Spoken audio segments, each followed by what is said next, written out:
তাহলে ঢাকা ইন্ডাস্ট্রির দর্শকপ্রিয় তারকা নুসরাত ফারিয়াকে তো আপনারা সকলে খুবই ভালো করে চিনেন।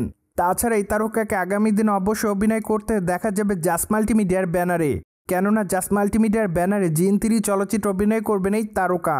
চলচ্চিত্রটি তো অবশ্যই নায়িকার বিপরীতে অভিনয় করতে দেখা যাবে অ্যাট দ্য ফার্স্ট টাইম সজলকে। সেই সাথে চলচ্চিত্রটি অবশ্যই ঈদ উল ফিতরকে কেন্দ্র করে মুক্তি দেওয়া হবে।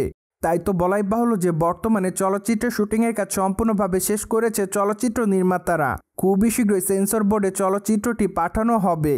ফলে বলাই বাহুল্য যে সেন্সর বোর্ড থেকে চলচ্চিত্রটি ছাড়পত্র পাওয়ার পর চলচ্চিত্রটি চলিত বছর ঈদে মুক্তি তার কোনো বাধা থাকবে না। তাই তো আপাতত সকল ভক্তরা জিন 3 চলচ্চিত্রটি দেখার জন্য অপেক্ষার মধ্যে।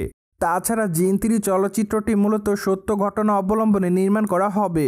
তাই তো ধারণা করা যাচ্ছে এবারের পার্টটি দর্শকদের কাছে আরও বেশি নজর কাড়বে, কেননা প্রথম দুটি পার্টের থেকে পার্টটি আরও বেশি ভয়ঙ্কর হবে। ঠিক এজন্য ধারণা করা যাচ্ছে ঈদ উল ফিতরে চলচ্চিত্রটি রাজত্ব করতে পারে সিনেমা হলগুলোতে। অন্যদিকে মাত্র কয়েকটা দিন আগে জিন 3 চলচ্চিত্রের নতুন একটি পোস্টার উন্মোচন করেছিলেন চলচ্চিত্র নির্মাতারা। তাছাড়া প্রকাশিত পোস্টারে লাইট হাতে দেখা যাচ্ছে সজলকে, পাশাপাশি আরেকটি সাইডে দেখা যাচ্ছে একটি বাচ্চা ছেলে এবং তার মাকে। সেই সাথে ব্যাকগ্রাউন্ডে দেখা যাচ্ছে বড় বড় গাছপালা, ঠিক তার নিচেই দেখা যাচ্ছে মৃত লাশ, মূলত কাফনে মোড়ানো সেই লাশটিকে দেখা যায়। পাশাপাশি পোস্টারে আরও দেখা যায় যে কালো রঙের পোশাকে, খোলামেলা চুলে, ভয়ঙ্কর রূপে দর্শকদের মধ্যে জিন রূপে ধরা দিতে নুসরাত ফারিয়াকে। মূলত প্রকাশিত পোস্টার এমনভাবেই ধরা দিতে দেখা যায় সকলকে, কিন্তু আনফর্চুনেটলি বর্তমানে মুক্তিপ্রাপ্ত এই পোস্টারটিকে কেন্দ্র করে নুসরাত ফারিয়া তার ভক্তদের কাছে অনেকটাই বিতর্কের শিকার হন, কেননা পোস্টারটিতে তার চেহারাটা ঠিকভাবে বোঝা যাচ্ছিল না। তাই তো জিন 3 চলচ্চিত্রের পোস্টারটি মুক্তি পাওয়ার পর তাকে ঠিকভাবে চিনতে পারছিল না তার ভক্তরা। সেই সাথে তার জিনের যে লুকটি দেখা যায় তা নিয়ে অনেকে নানা রকম প্রশ্ন তুলে।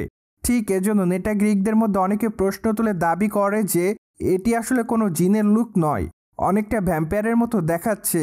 পাশাপাশি অনেকে আবার লিখেছে ভয়ের থেকে তো বিনোদন বেশি পেয়েছি। সেই সাথে অনেকে আবার লিখেছে এটা আবার কেমন জিন। সো যাই হোক, সবকিছু মিলে সম্প্রতি ঢাকা ইন্ডাস্ট্রির তারকা নুসরাত ফারিয়া এইভাবে আলোচনা এসেছেন ভক্তদের মধ্যে। সো ভিউয়ার্স, জেনে তো নিলেন রাইট নাও জিন 3 চলচ্চিত্রের পোস্টার প্রকাশ্যে আসার পর দর্শকদের কাছে বিতর্কের শিকার হন নুসরাত ফারিয়া। আর এই বিষয়টি নিয়ে আপনাদের কোনো মতামত থাকলে কমেন্ট বক্সে জানাতে ভুলবেন না। Subscribe channel for more update.